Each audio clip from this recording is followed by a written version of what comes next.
You're lying next to her right now, wondering what the hell happened. 5 years ago, she couldn't keep her hands off you. Now she treats physical intimacy like it's a chore on par with taking out the trash.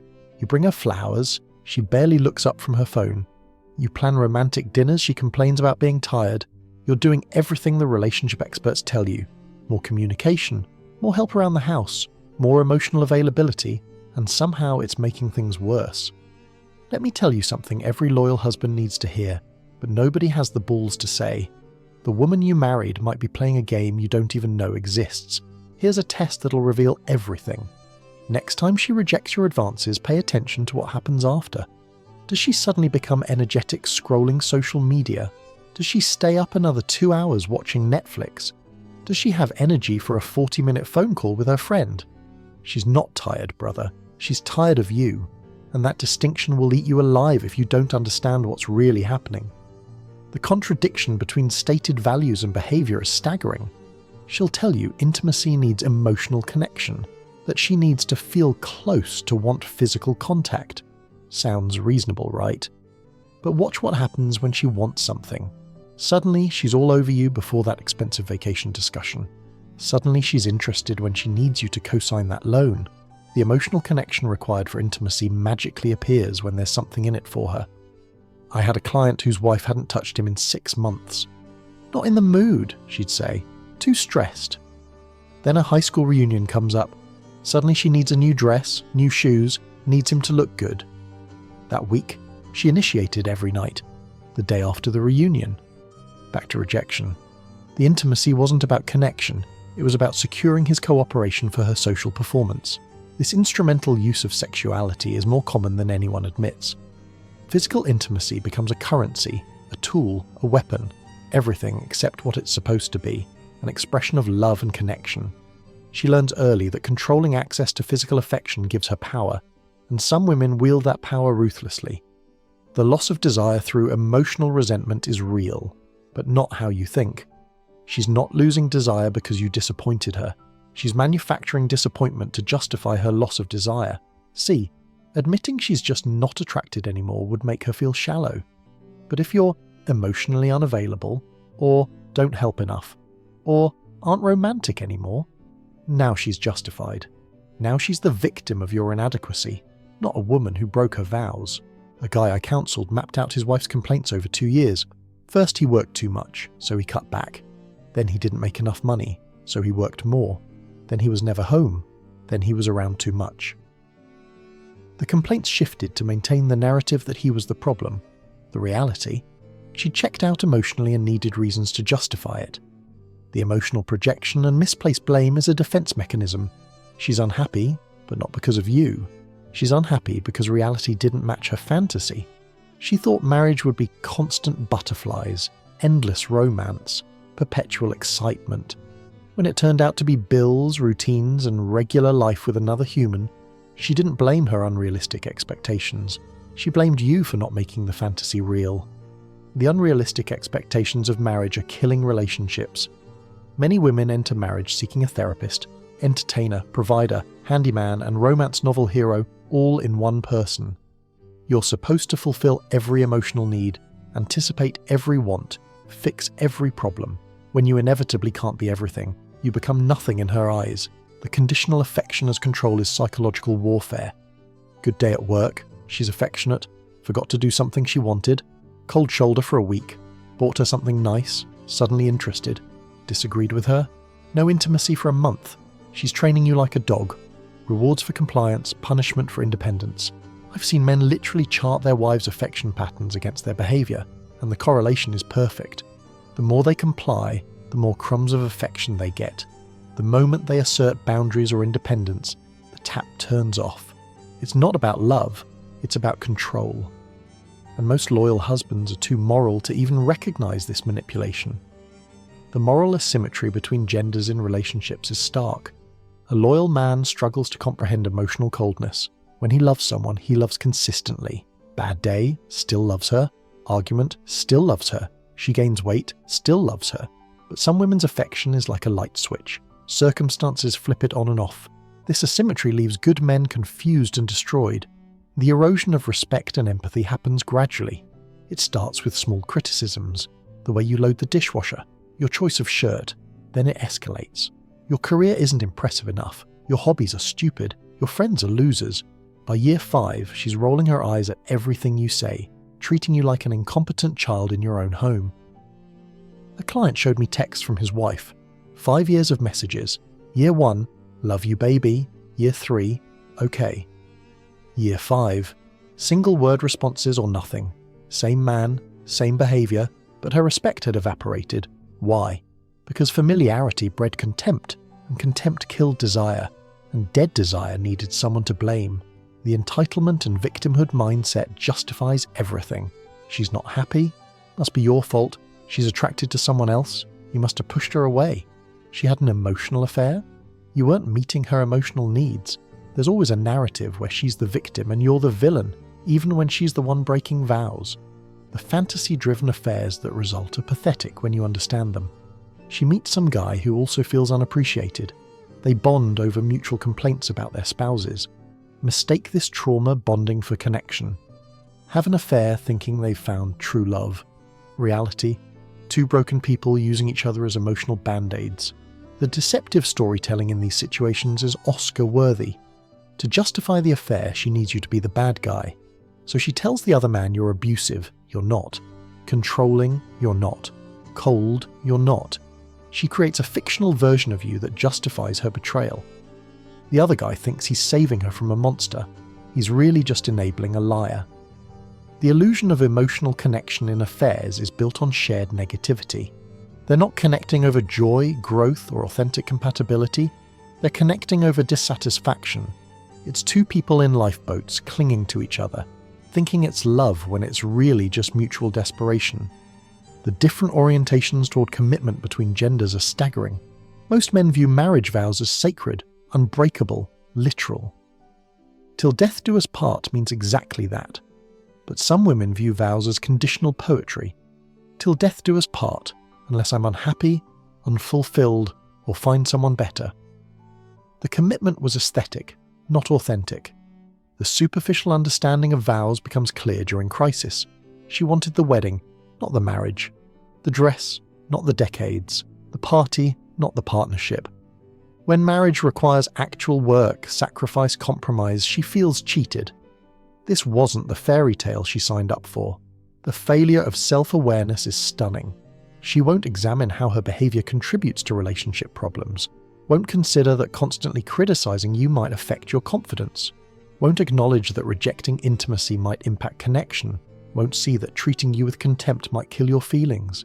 It's always what you're not doing, never what she is doing. A man came to me after his wife complained he never talked to her anymore. When I asked about their conversations, he said, "Every time I speak, she corrects me, contradicts me, or dismisses me." "Why would I keep talking?" Her response? He was withdrawing emotionally. Zero awareness that she'd created an environment where communication was punishment. The neglect of consequences is heartbreaking. Children watch mum treat dad with contempt and learn that's normal. Sons learn they're worthless. Daughters learn to disrespect men. Families crumble. Generational trauma gets passed down. But she's focused on her happiness, her fulfillment, her needs. The wreckage left behind is everyone else's problem. The emphasis on self-responsibility is the only solution, but it's the one thing many refuse to consider. It's easier to blame you than examine themselves. Easier to say you're inadequate than admit they're impossible to please. Easier to find a new man than become a better woman. Accountability feels like death to someone whose identity is built on victimhood. The rejection of fantasy thinking is essential but rare. She needs to accept that no man will make her perpetually happy. No relationship will be constant excitement. No partner can fulfill every need. But accepting reality means grieving the fantasy, and that grief is too painful for many to face. The inner fulfillment truth that nobody wants to hear: if she's not happy alone, she won't be happy with you. If she doesn't love herself, your love won't fill that void. If she's empty inside, you can't make her whole. But she was sold the lie that a relationship would complete her, and when it doesn't, you become the failure. The self-development solution is the only way forward, but it requires admitting the problem isn't you. She needs therapy, not a new husband. She needs self-reflection, not more validation. She needs to build internal happiness, not seek external sources. But that's hard work, and finding someone new to blame is easier. Here's what loyal husbands don't understand. You can't love someone into loving you back. You can't earn affection through service. You can't negotiate desire. The more you chase, the more she runs. The more you give, the less she values. The more you sacrifice, the less she respects. I counsel men who've spent decades trying to crack the code. More romance? She's still cold. More help with housework? Still uninterested. More money? Still unhappy. They're looking for the magic formula that doesn't exist because the problem isn't what they're doing, it's who they're doing it for. The behavioural patterns are predictable. First comes criticism, then contempt, then coldness, then seeking attention elsewhere, then affair or divorce. Sometimes it takes 2 years, sometimes 20, but the pattern is consistent. And loyal husbands miss every sign because they can't imagine someone who claimed to love them could be capable of such calculated cruelty. The wake-up call needs to be harsh. Your loyalty might be admirable, but it's not attractive to someone who's lost respect for you. Your dedication might be virtuous, but it's not arousing to someone who sees you as weak. Your service might be loving, but it's not compelling to someone who views you as a servant. A client discovered his wife's group chat where she and her divorced friends mocked him relentlessly. His love letters were cringe, his efforts were desperate, his loyalty was pathetic. These women were coaching her toward divorce while he was at home, researching how to be a better husband. The asymmetry of effort was tragic. The social contagion effect is real. When her friends divorce, suddenly your marriage has problems. When her sister cheats, suddenly you're inadequate. When her co-worker leaves for a younger man, suddenly she deserves better. She's not comparing you to reality. She's comparing you to curated social media fantasies and bitter friends' projections. The biological reality nobody discusses. Many women's attraction is contextual, not constant.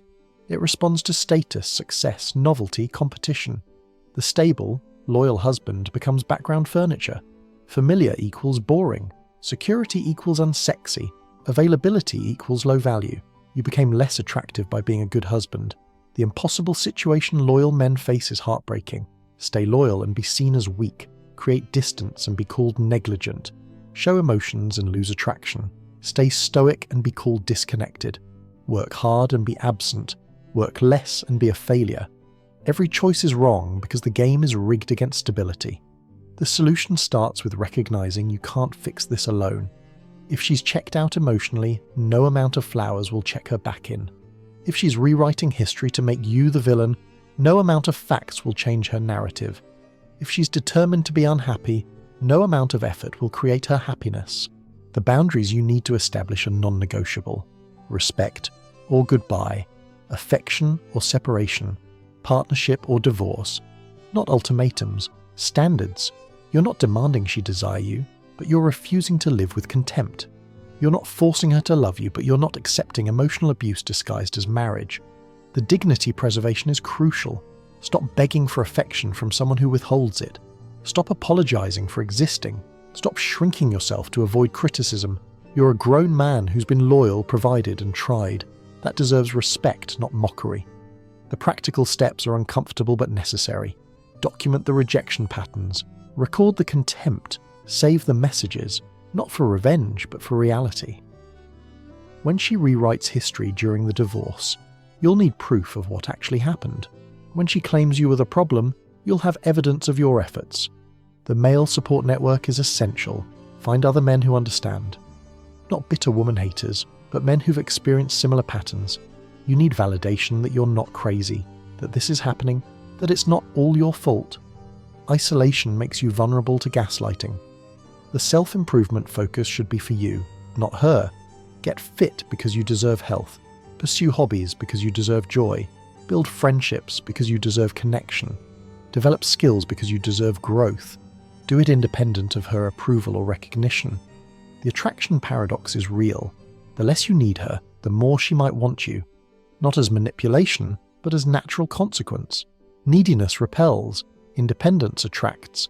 Desperation disgusts. Self-sufficiency intrigues, but do it for yourself, not to win her back. The future preparation is practical. Whether she stays or goes, you need to be ready. Financial independence, emotional resilience, social connections, legal preparation. Hope for the best while preparing for the worst. Love her while protecting yourself. The truth about conditional love is painful but liberating. Once you see it, you can't unsee it. Once you understand the game, you can choose whether to play. Once you recognize the patterns, you can break them. Knowledge is power, even when that knowledge hurts. The recovery possibility exists but requires both people. She needs to recognize her behavior, take accountability, seek help, and change patterns. You need to establish boundaries, maintain standards, and rebuild respect. It's possible, but rare. Most prefer divorce to self-reflection. The children consideration is paramount. They're watching everything, learning what marriage looks like, forming templates for future relationships. Sometimes staying together for kids means modeling dysfunction. Sometimes leaving shows them that self-respect matters. The time factor is critical. Every day you accept disrespect, it becomes more normalized. Every month without affection, the marriage dies more.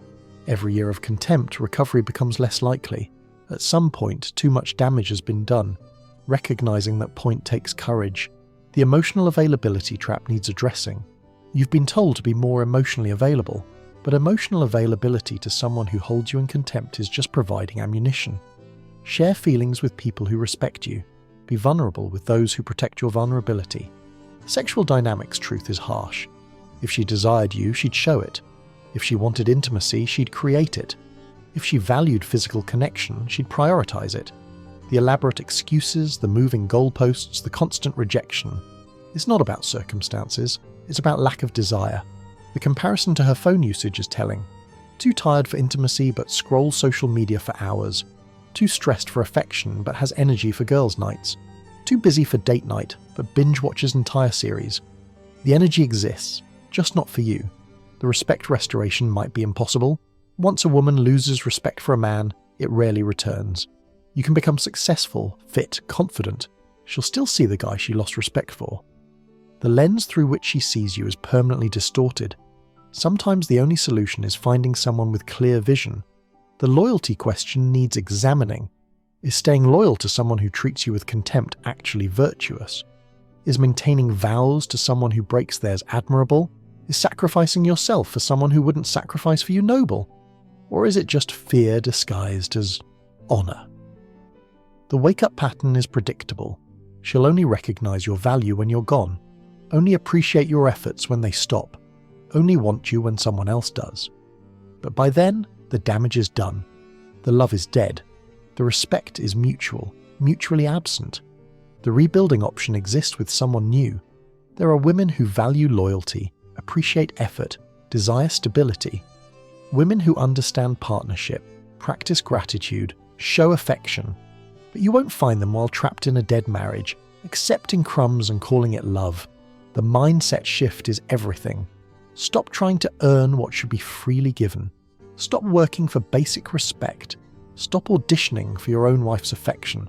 You're not a contestant competing for her approval. You're a man who deserves reciprocal love. The truth every loyal husband needs to hear. Your loyalty is admirable, but it might be misplaced. Your dedication is beautiful, but it might be enabling dysfunction. Your love is pure, but it might be unrequited. And staying in a relationship where you're unloved isn't loyalty, it's self-destruction. The decision ahead is yours alone. Stay and accept the situation. Stay and demand change. Leave and find better. Leave and find peace. But whatever you choose consciously. Don't drift in misery calling it commitment. Don't accept contempt calling it marriage. The male worth recognition is overdue. You have value beyond what you provide. You deserve affection beyond what you earn. You merit respect beyond what you achieve. A good man, a loyal husband, a dedicated father. These things have inherent worth that no amount of contempt can diminish. The pattern breaking starts with you, not because you're the problem, but because you're the only person you control. Change your responses, adjust your boundaries, modify your expectations, not to fix her, but to save yourself. The support message for loyal husbands: you're not alone. Millions of men are experiencing this. It's not your failure. It's not your inadequacy. It's a pattern playing out across society. Understanding that pattern is the first step to breaking free from it. The hope exists in truth. Once you see reality clearly, you can navigate it effectively. Once you understand the dynamics, you can change them. Once you recognize your worth, you can demand its recognition.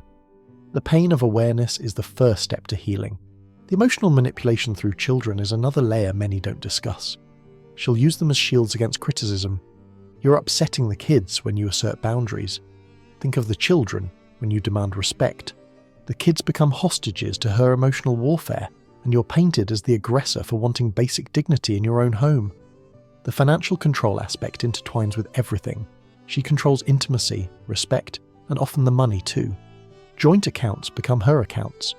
Your paycheck becomes family money, while her paycheck is hers. You need permission for purchases while she spends freely.